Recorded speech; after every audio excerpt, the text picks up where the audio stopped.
This video is not a how-to video, it's not an instructional video. Do not follow my suggestions here. I'm just showing you a quick trick I've used to avoid having my car broken down and sitting in a parking lot for weeks and weeks till the new starter comes in. So I got a starter problem, and because it's a car made for the Japanese market, a bunch of parts are specific to that market for this particular car. I'm not sure if a Montero starter would fit in here, but this is just a general idea. For it can work for other type of cars. This is not a proper job. Like I said, it's just a temporary fix. It might last me for years. Like I did a mod on my alternator.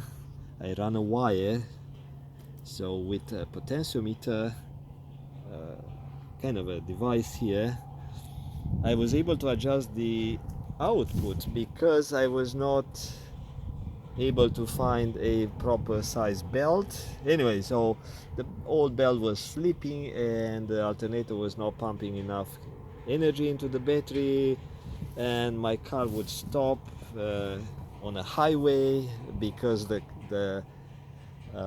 ECU, the computer, would shut down when the main battery was going below 9 volts. So I had to adjust the RPM and the speed on the highway in order to keep some charge. Anyway, so that was another story. This is a project car and I love it. It's a good engine, knocking wood. I love to work on it sometimes, not all the times. Some jobs go to the mechanic, but some jobs, especially quick fixes, I take it on. So I feel I do something helping me to evolve in this knowledge. So what's this thing? It's a solenoid which I cut from a Mazda 3 starter. I cut this solenoid and I've used the positive wire connected to the battery and the starter wire. So I run a number 8 cable. As you can see here, I built a cable. So initially what I did, please don't judge me. I mean, you can post comments because I will ignore if it's the negative comment, of course. I have a big ego. Just kidding. Initially what I did, I got it under the car in case I missed to upload another video with the story. So I got under the car and I shorted the bolts of the starter. But you cannot just short the bolts because it will just start the little starter motor, but it will not engage. So what you need to do is you need to engage the solenoid of the Mitsubishi starter or maybe other car starter. And what I ended up doing for a couple of trips I had outside the city, I had to use the key in the start position held with a piece of metal. So the key was in the start position, and that one is spring loaded on these cars. Most of all the cars have a spring loaded start position, so you have to kind of prop it stuck into that position, and quickly got into the car, shortened the solenoid, big fat contacts, and the car would start.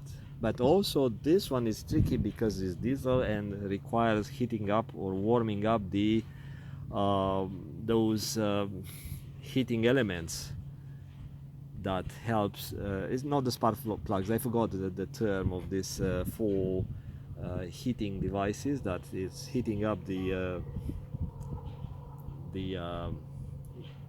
burning chamber, the piston area.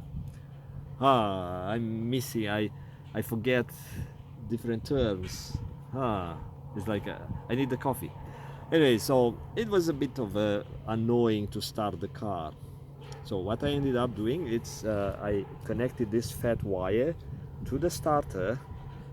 The starter has two bolts. One is the battery, and one is the feed that goes to the motor itself, to the starter motor.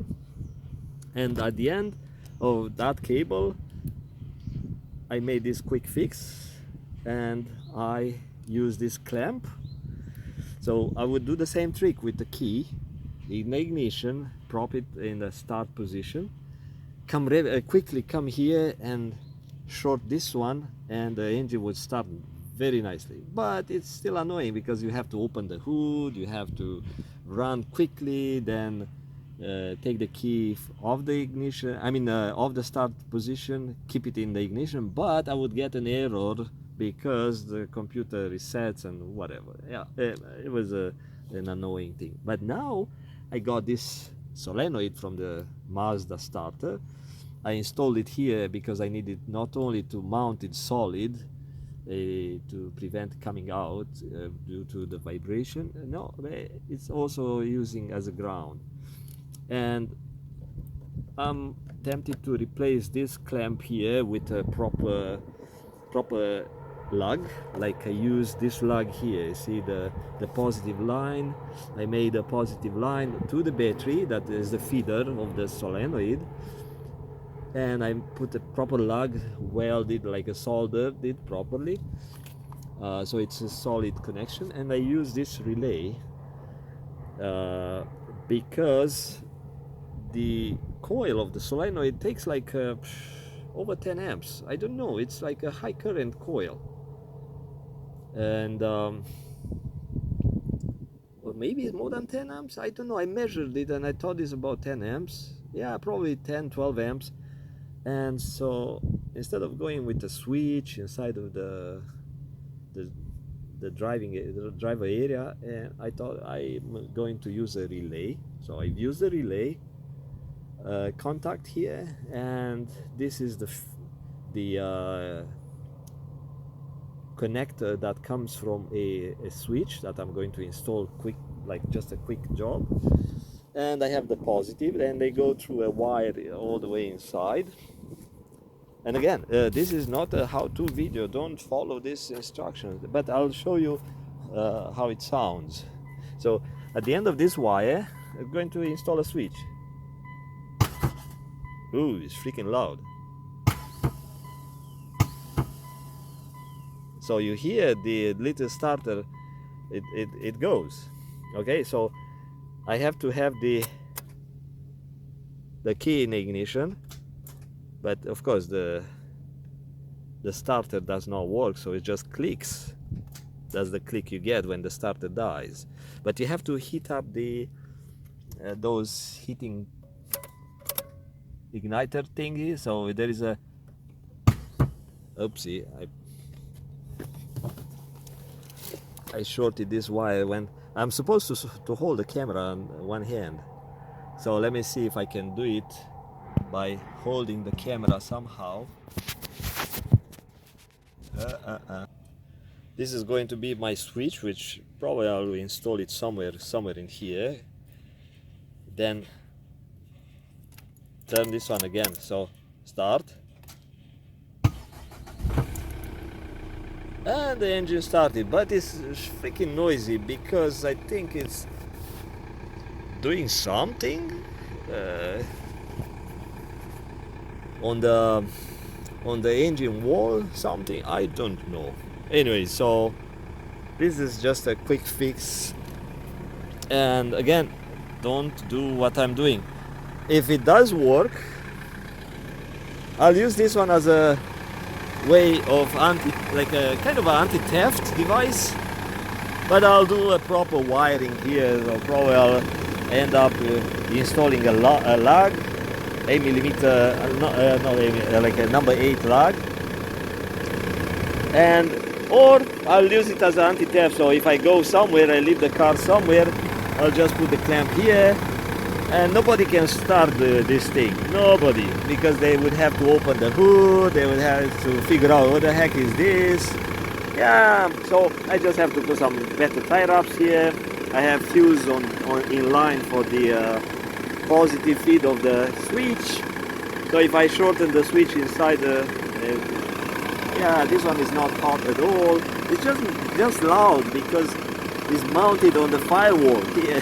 So I think that's the reason. I don't think it's arching that bad inside to cause some stuff. Anyway, so I'm happy that I don't have to get under the car and I don't have to get under the hood. I mean, if I just drive somewhere, I will leave this one for the whole day. Maybe, I'll think about it. But just the idea that you don't have to replace the starter, especially when it's very tight. Let me turn the engine off. When the job is difficult and it takes a while, it takes you 2-3 hours to get a starter out. Maybe you have to remove some crossbars, or my friend said his mechanic had to remove the some sort of a cross arm or an exhaust, and it was a big job, a couple of $100. No, I'm not going to do that. In this particular car, I don't have to remove so many items, but it's still tight. I saw a video of a mechanic from England, from somewhere, and I thought, oh no, what? Yeah, he has a hoist. I don't have a hoist, and it would be awkward to get my hands in there trying to wiggle stuff, get this starter out. No,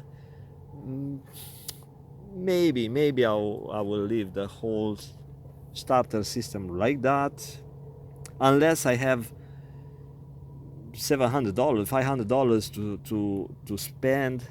That's my another type of battery here, which I use for something else, so I don't want to connect it properly. It's just sitting here like that. So I don't have that much money, like $500 to waste. I mean, I have the money, but I don't want to waste it, since I can save a bunch of money by doing this temporary fix. And yeah, I will not play the lottery, but probably I'll rob a bank, maybe? Nah, not that. No, well, I'll think about it. For now, it works fine. I'm happy and I'm sharing it, but don't do this type of stuff in your car. And it's tempted to make a start button based on the same idea. With a relay system, you can make a start button instead of a key. You just turn the key in the ignition or something and use a button, and the engine starts like that with a relay. Easy, but yeah, it's up to you. Talk to you later. Bye bye.